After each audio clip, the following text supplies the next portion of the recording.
Look, human beings, we can't help ourselves but compare ourselves to others. And comparison is the deadliest thing we can do to ourselves, because we will always come up short. And Right. all it does is exaggerate all of our insecurities. It's okay to enjoy other people's success, but you let them live their lives and you live your life. Oh, and by the way, they're curating their social media. That's not really their life. And so you're making decisions based on how you feel, based on their curated things. I know, I've talked to so many millennials. I know somebody who's out of work, really depressed, and yet she goes and does all these things so she has the appearance of this amazing, successful life. And so now she may be making those decisions based on what her friends, who knows what sort of weird, twisted, exaggerated, circle of depression this is forming. So go back to the rules of the infinite game. Your friends are there to admire. Your friends are there to say, God, I'm so happy for them. What are they doing that I can learn from? I'll give you an example. So we can all fall into this trap. So, in my business, authors and speakers and folks like us, we're all comparing ourselves to each other, and sometimes it can get silly and competitive. I think high performance is more of a feeling than an accomplishment, right? I think high performance is being in flow. When I feel like I'm performing well, I'm actually having fun. No matter how difficult the work is, no matter how stressed I am, even if I work late, at the end of whatever I'm doing that day, I'll walk and go, that was fun. And so for me, high performance is probably this intersection where you like the thing that you're enjoying and the thing and you're being productive sort of collide. I think it's more of a feeling than it is a calculation. So what are the things that get you there? Well, as I said, fun is a big part of it for me. And the way that I make sure that it is fun is that there's a context for everything. So I'm very, very purpose-driven, cause-driven. I have a vision of a world that does not yet exist, a world in which the vast majority of people wake up every single morning inspired, feel safe wherever they are, and end the day fulfilled by the work that they do.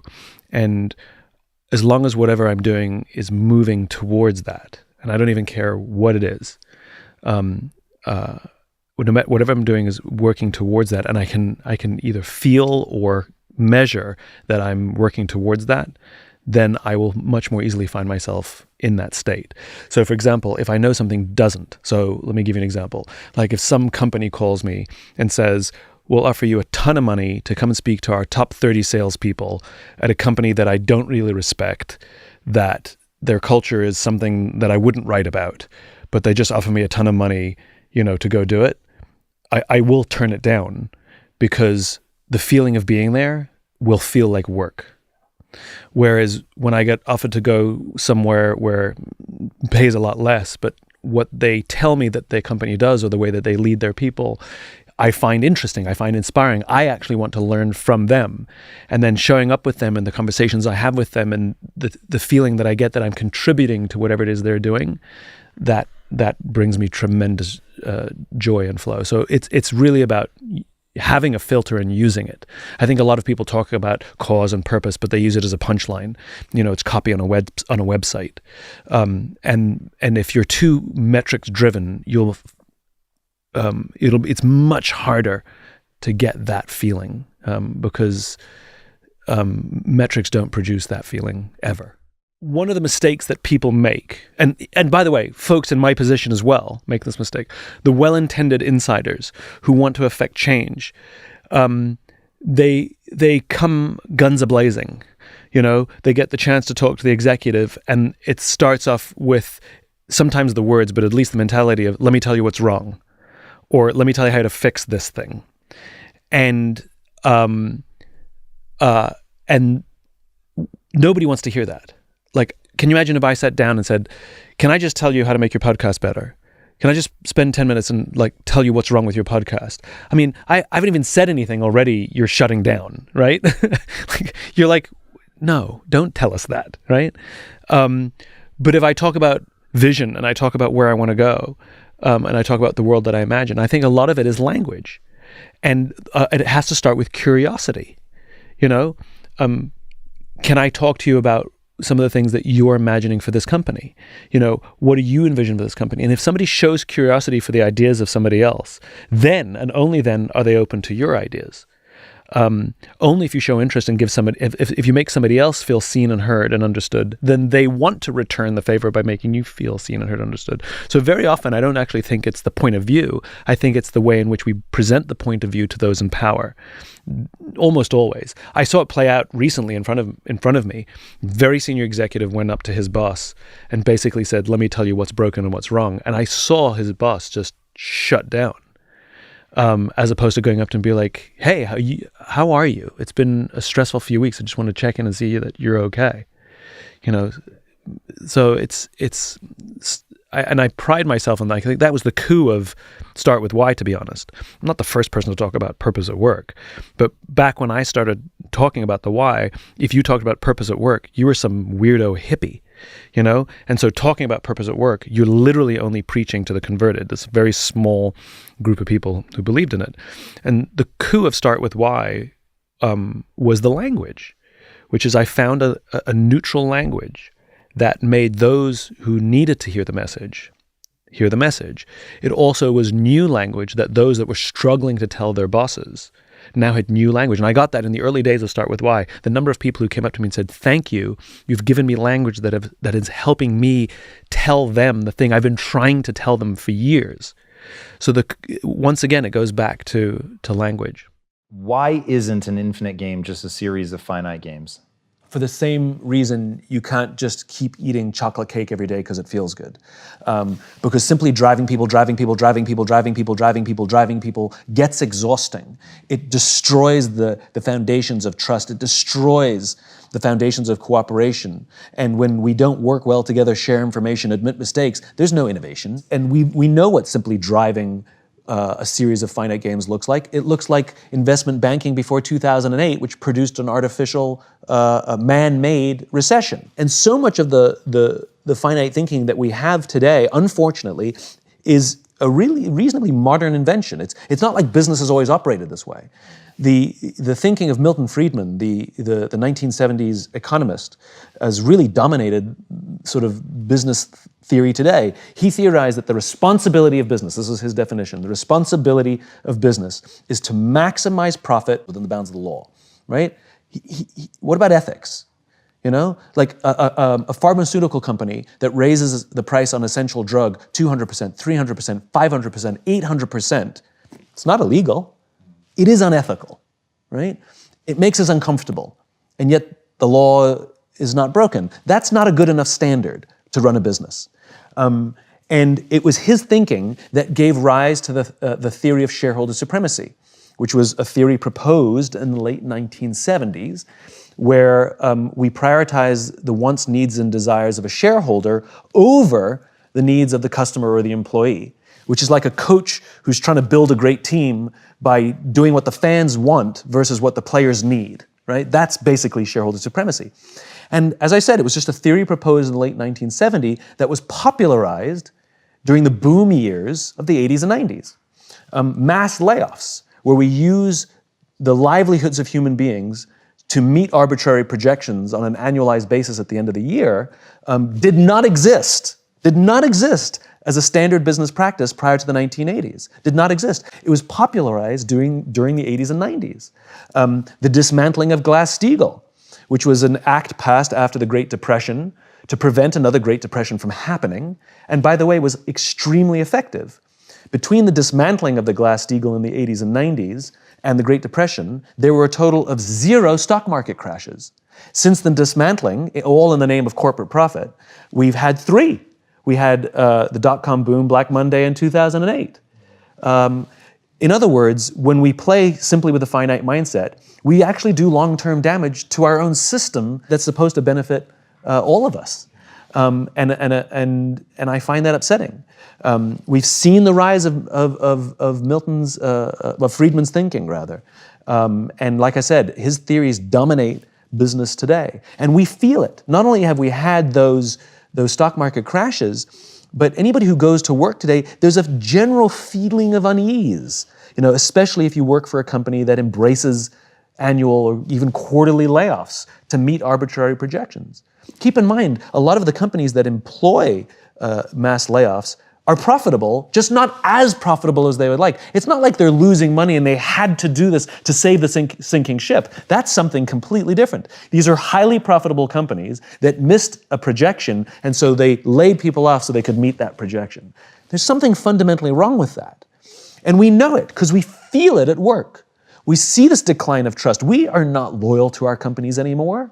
Why would we be? They're not loyal to us. And leaders set the tone.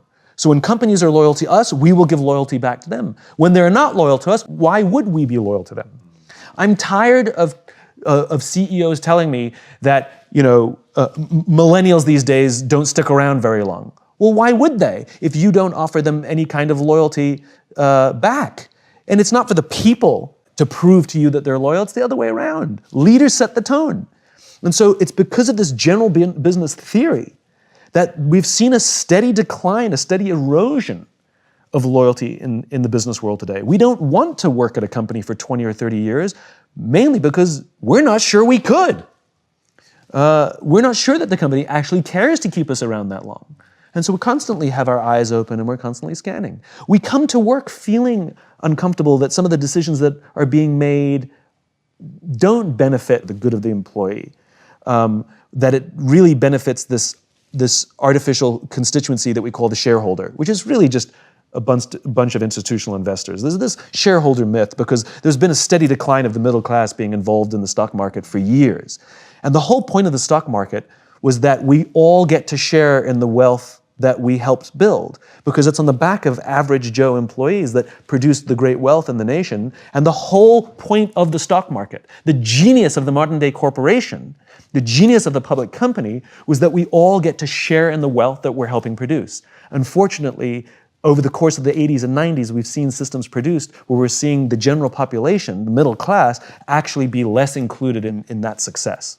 And the reason I wrote The Infinite Game was because I myself got tired of being told by people in positions of authority or people of extreme wealth that I was naive, that I don't understand how business works. And for many years, I believed them. I thought maybe I am the dumb one, right? We all kind of feel that because they have the power, they have the authority, they have the money, they know more than we do, but we still go to work and feel uncomfortable. And it turns out that that discomfort, that gut feeling that says that there's something wrong here, turns out that the majority actually knows something. And to me, this is a world is flat moment, that the people who've learned to game the system, that this discomfort that we feel, we actually are right.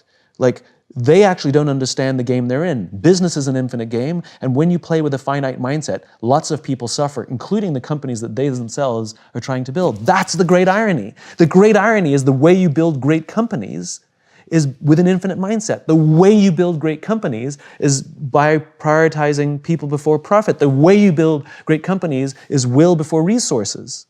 Both things important, but there has to be this general leaning where we can feel.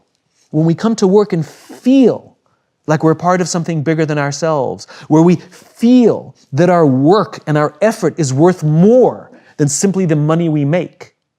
And I don't think we talk enough about this as it relates to extremism and terrorism and things like that, where you take a 24, 25, 26, 27-year-old incel virgin with no social life. There's a lot of pent-up frustration there, and that comes out in all kinds of screwed up ways, usually anger, usually victimization.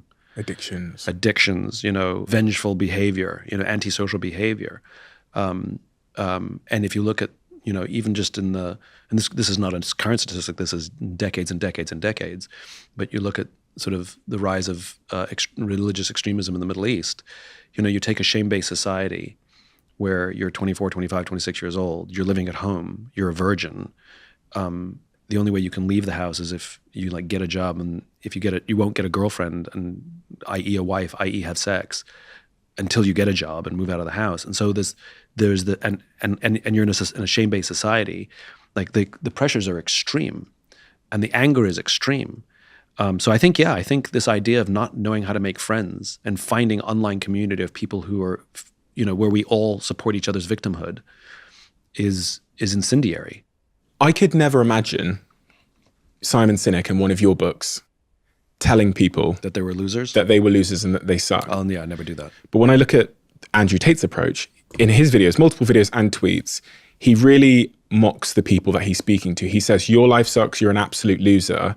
And then he tries to offer them a roadmap. Yeah. And it seems to work. Yeah, of course it works. Why?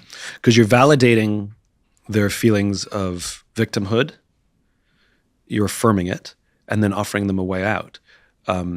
Because if you simply say, everyone can be a winner, and I don't feel like a winner, you're not talking to me. But if I say, you've been forgotten, look, we do it in work all the time. It's like the corporation doesn't care about you. The corporation prioritizes its profits over you. You're like, yeah, you're disposable. Yeah. It's kind of a rhetorical clickbait, right? Because what you're doing is you're validating someone's feelings. You make them feel not alone in their loneliness and victimhood. And then you offer them, but you're not just berating them. You're offering them a validation and then a way out of that feeling. And it's not wrong. It's too much. It's totally fine for you and I to say, look, if you feel like your career isn't going anywhere, and yet you have ideas that you think of how you can do it better, maybe an entrepreneur life is for you. We're saying similar things. Mm-hmm. The difference is we're not berating people, right? But we definitely want people to feel seen, right? I just think, when you play in the extremes, you're playing in the extremes. And so you're going to get extreme behaviors, extreme reactions, You could do the same thing to the same people without riling them up. Because emotions are a powerful thing, right? And so you're playing with the delta. I'm going to push you down even harder, and then I'm going to show you that I can lift you even higher. And I must, that must make me the savior because the delta is so much bigger, I know what I don't know. And I trust myself when I know things, and I don't trust myself when I don't know things. The mistakes I've made, and I've made the same mistake over a few times, which it causes me a bit of self-loathing, which is when I didn't understand something, and my insecurity about not knowing that thing made me overly trust somebody who claimed that they would guide me and help me, and they did know the thing that I didn't know. And the mistake that I made was I never really liked those people or trusted those people, but because their skill set, bolstered mine, I let them tell me what to do, and I did what they told me. And 100% of those times, I got fucked, and those people ended up taking advantage of me. What's the lesson that you've learned? The lesson is trust my gut, right? And I don't mean to make my own decisions about everything, but if I believe the advice that I'm being given by somebody who knows more than me, literally about something I don't understand, and if it feels wrong, it doesn't mean the advice is necessarily wrong. Find a different person. Yeah. And so the mistake I made was rejecting all advice that felt wrong. No, you can't do that. But what I have learned is to reject the people who feel wrong. And that's the lesson. And I wish I knew that then. I wouldn't have made some of the worst mistakes I've made in my career. Unfortunately, taught me that lesson.